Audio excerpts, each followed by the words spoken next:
Good morning friends. ఇవాళ పొదరిల్లు ఎపిసోడ్లో ఏం జరిగింది అంటే చక్రియను కేశవ ఇంకా శైలు వాళ్ళ ఇంటికి వెళ్ళి మాట్లాడతారు.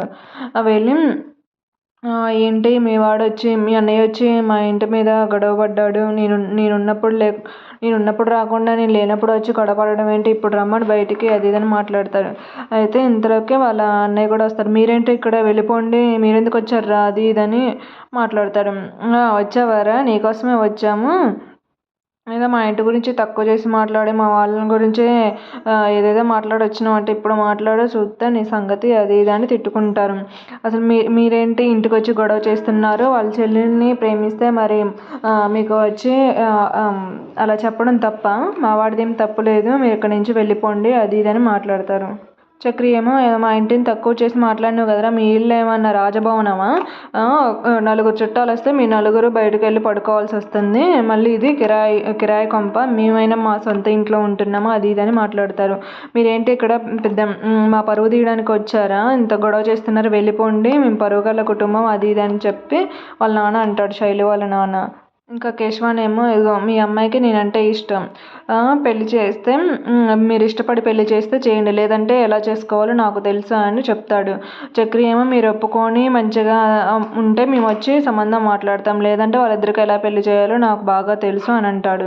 అయితే ఏంట్రా నువ్వు చేసేది పెళ్ళి, ఆ ఇంటికి ఎవరినన్నా పంపిస్తారు, అసలుకి మీ కొంప గురించి మాకు అన్నీ తెలుసు, పెద్ద శాపం ఉందే, ఎవ్వరూ ఉండరు వాళ్ళ ఇంట్లో, మీరందరూ జైలుకి వెళ్ళి వచ్చారు, ఒకసారి నేను చూశాను కల్లారా అని శైలు వాళ్ళ నాన్న మాట్లాడతాడు. చక్రి ఏమో, మావాడు చాలా మంచోడు, మీ అమ్మాయి మా ఇంటికి వస్తే పువ్వుల్లో పెట్టి చూసుకుంటాడు, నాకంటే వాడే ఎక్కువ సంపాదిస్తాడు అది ఇది అని చెప్తాడు.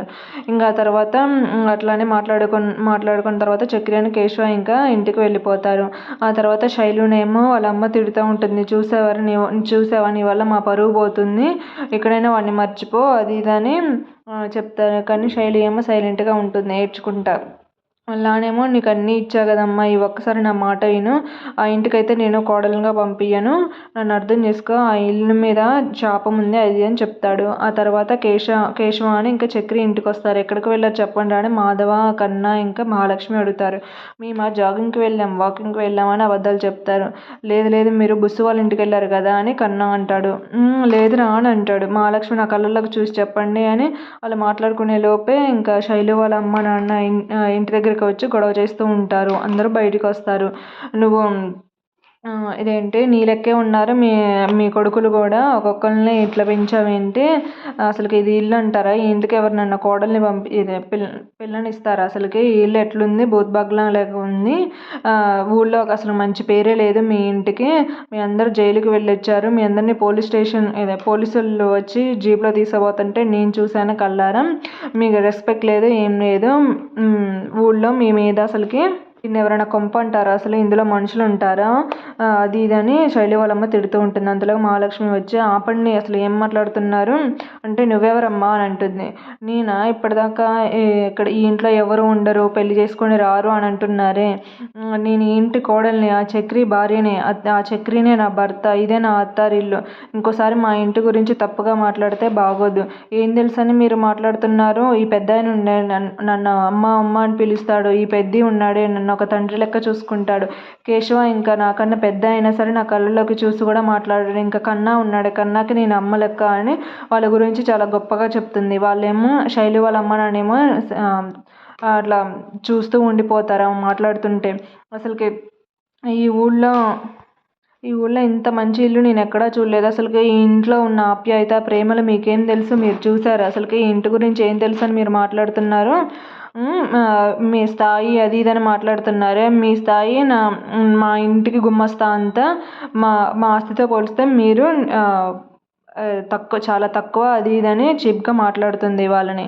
అయితే ఒకసారి ఈ ఇంటి గురించి తెలిసి తెలియక పిచ్చి పిచ్చిగా మాట్లాడొద్దు, అసలుకి ఊళ్ళో ఉన్న పుకార్ల వల్ల మీరు ఏమీ తెలియకోకుండా అలా ఎలా మాట్లాడతారు, మీరు ఇవన్నీ తెలిసే కదా, ఇప్పుడు మీకు మీ కూతుర్ని ఇవ్వాలనిపిస్తే ఇవ్వండి, కేశవ తన పువ్వుల్లో పెట్టుకొని చూస్తాడు, వీళ్ళందరూ నన్ను చాలా బాగా చూస్తున్నారు, నన్ను ఏ కష్టం రాకుండా చూసుకుంటున్నారు, ఆ చక్రి నన్ను అపురూపంగా చూసుకుంటాడని చెప్తారు.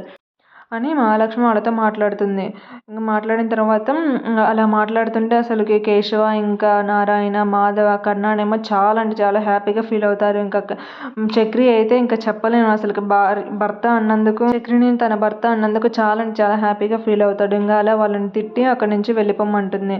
వెళ్ళిపోమ్మని ఇంకా మహాలక్ష్మి ఏమో నారాయణతో ఎలా చెప్పాను సుపుత్ర నేను వాళ్ళకి బుద్ధి అంటే, సూపర్ అమ్మా నువ్వు అని చెప్తే ఇంకా అక్కడ హ్యాపీగా అందరూ ఇంటికి లోపలికి వెళ్తుంది మహాలక్ష్మి. చక్రి ఏమో నన్ను భార్య మన ఇంటి కోడళ్ళకే మాట్లాడింది అన్నయ్య, నా భార్య లెక్కే మాట్లాడింది అని చెప్పి చాలా హ్యాపీగా ఫీల్ అయ్యి బయట డ్యాన్స్ వేస్తూ ఉంటాడు.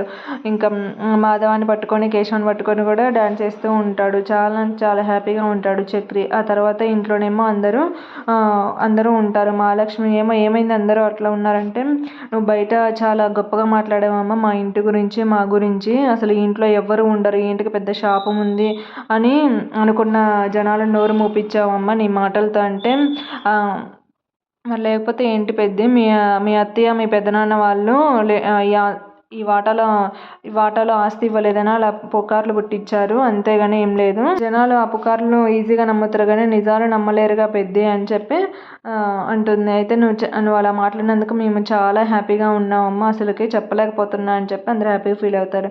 అక్కడేమో శైలు అని వాళ్ళ అన్నయ్య ఏమో కొట్టుకుంటారు. నీ వల్ల వాడు చూసి నువ్వు ఇంటికి వచ్చి ఎట్లా మాట్లాడుతుండో, అసలు ఇంకోసారి వాడితో మాట్లాడు అది అని తిడతాడు. వాడు నీ బావే కదరా, నేను పెళ్ళి చేసుకుంటే నీకు బావే అవుతాడు కదా, బావ వస్తే ఏమవుతుంది అది అని కొట్టుకుంటారు. అంతలోకి శైలు వాళ్ళ అమ్మ నాన్న వస్తారు. ఆపండ్రా మీ చెల్లి రాదు, దాన్ని చంపేస్తావా అది అంటే, దాన్ని ఖచ్చితంగా చంపేస్తావా వాడితో మాట్లాడుతూ ఉంటే అంటే, మేము ఏం చేసినా కానీ నేను అతన్నే పెళ్లి చేసుకుంటా అది ఇది అని మాట్లాడుతుంది. అయితే వాళ్ళ అమ్మ ఏమో శైలుని కొడుతుంది. ఇప్పటికైనా నువ్వు మారవని, ఇప్పుడే వాళ్ళ ఇంటికి వెళ్ళి బుద్ధి చెప్పి వచ్చాము, ఇప్పటి నుంచైనా నువ్వు వాడితో మాట్లాడుకోకుండా ఉండు అని చెప్పి శైలుని రూమ్లోకి పంపిస్తారు.